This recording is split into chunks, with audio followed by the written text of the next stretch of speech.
बिस्मिल्लाहिर्रहमानिर्रहीम। मेरे दोस्तों, साथियों, भाइयों, बहनों, मैं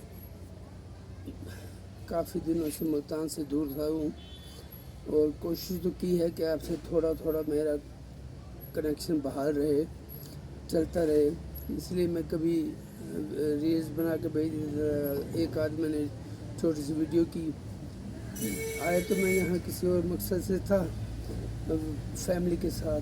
वैसे भी फैमिली के साथ कभी कभी ब्रेक ले लेनी चाहिए, लेकिन मैं ब्रेक लूँ न लूँ सर, वो आपने मेरे चैनल तो सब्सक्राइब करने नहीं, ये मैं उनसे कह रहा हूँ जो चाहते हैं करना और करते भी नहीं हैं। मेरे व्यूज़ अच्छे खासे होते हैं लेकिन सब्सक्रिप्शन नहीं है। बहरहाल मैं तो अपना फ़र्ज़ अदा कर रहा हूँ और करता रहूँगा। मैं जब बताया ना किसी और मकसद के लिए आया था फैमिली के साथ, वो तो खैर पूरा नहीं हो सका। खैर फिर से निकलना मुश्किल होता है, लेकिन आगे फिर दूसरों पे डिपेंड करना पड़ता है ना। फिर मैं कल पहले आया पिंडी, फिर मंगला गया खारियाँ, वहाँ से फिर मैं जुमेरात को यहाँ पहुँचा। जुमेरात को नहीं, शायद 3 दिन पहले पिंडी, लेकिन जिस मकसद के लिए आया था वो ना हो सका, तो फिर मैं यहीं रह गया था। मेरी बहन का घर है यहाँ, मेरी 3 बहनें यहाँ रहती हैं। तो फिर मैंने एक दिन इस्लामाबाद गुजारा, एक दिन मरी गुजारा, और अब मैं नथे गली में हूँ 2 दिन से। और शायद यहाँ से कल वापस जाऊँ, वापस मरी, और फिर वहाँ से मंगला, और देन अगेन टू मुल्तान। ये मैंने तो खैर काफ़ी दफ़ा यहाँ विज़िट किया हुआ है, मुझे तो इस जगह पसंद थी।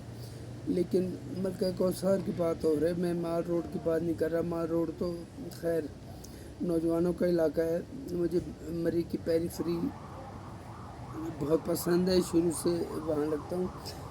फिर नथिया गली में मैं वैसे तो आता रहा हूँ, लेकिन रहा नहीं हूँ। अब मैं 2 दिन से यहाँ हूँ। आप देख रहे होंगे, अगर नज़र आ रहे हैं मैं पीछे, मेरे बड़े खूबसूरत से नज़ारे, जिसमें आपको बादल भी नज़र आ रहे होंगे गहरे, और सारी ग्रीनरी है। किसी और जगह से भी मैं आपको दिखाऊंगा यहाँ के सीन, और इसके साथ साथ मैं अपने मुल्क के हालात से भी पूरी तरह बाखबर हूँ। लेकिन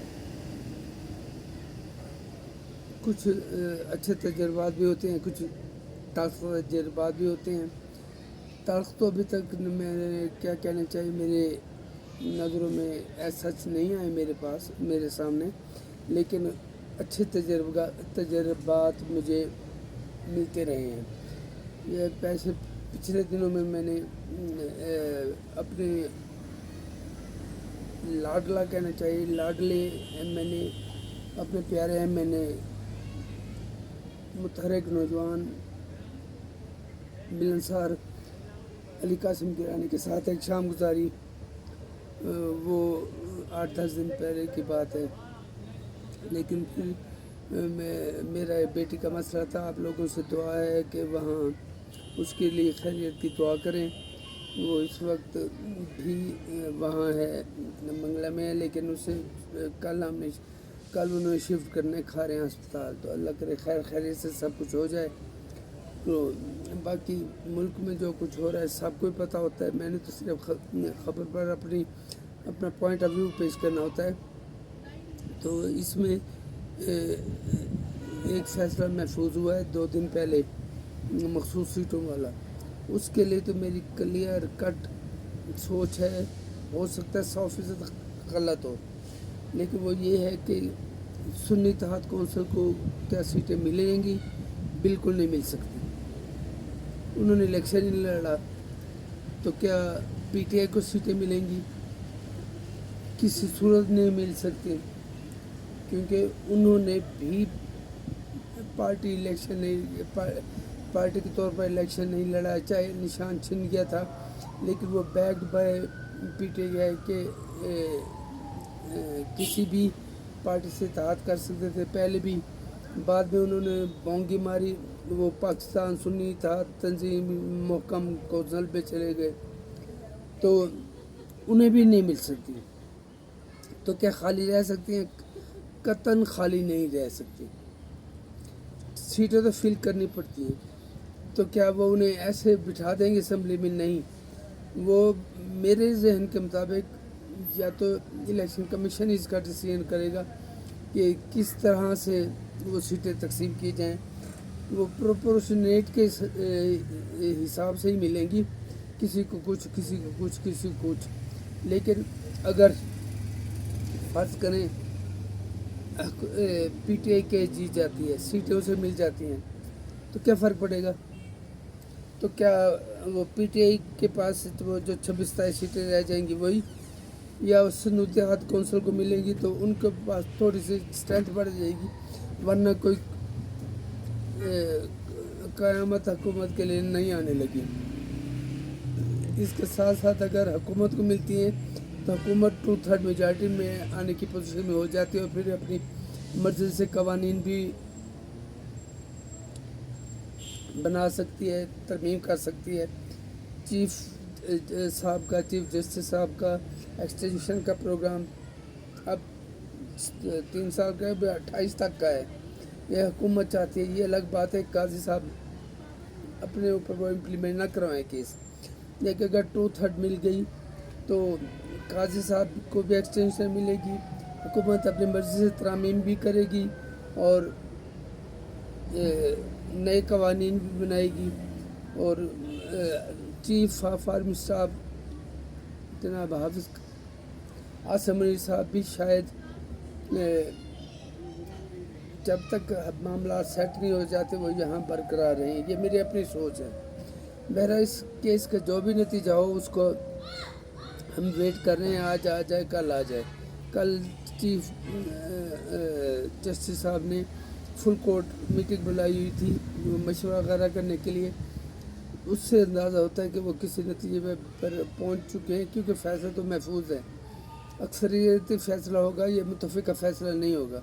لیکن وہ جو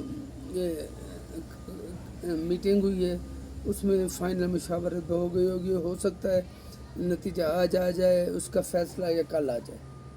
اس کے علاوہ عدت کیس ہے، وہ پھر افضل مجو کا صاحب کے پاس ہے، اور انہوں نے بھی شاید 1-2 دن 12 تاریخ کا فیصلہ کرنا ہے. اس میں یہ جو کوئی نجم خان صاحب ہیں اینالسٹ، ان کی بات مجھے بہت اچھی لگی. جو اینکر اپنی طرف سے بہت زیادہ اینکری جھاڑ رہی تھی نا، وہ سوال کرتی ہیں کہ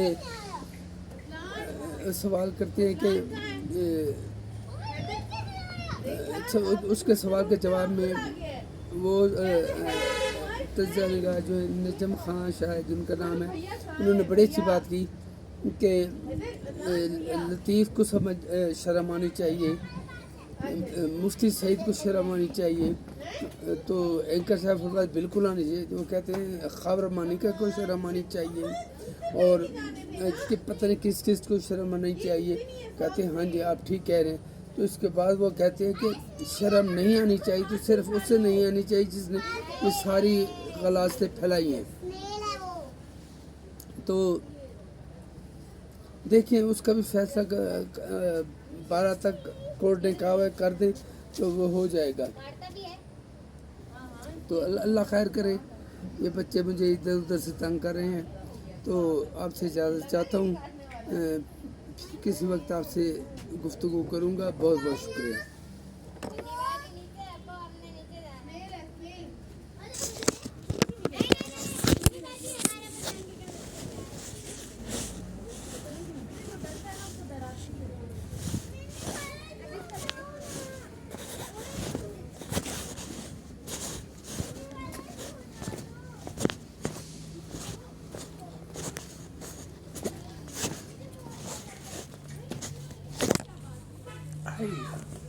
آج اس پہ زور دیتا بیٹا یا چھوٹی گا ورنہ اٹھا نہیں جاتا. ابو اس وقت نظر نہیں آتا، صبح میں ڈھونڈوں گا، پھر ڈھونڈا ہے جا کے. شیشہ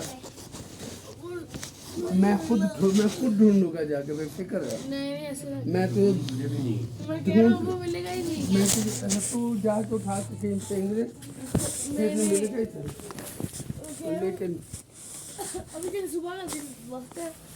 ہاں تو رات کو اندھیرے میں نظر نہیں آتی، صبح کو روشنی میں نظر نہیں آتا. نہیں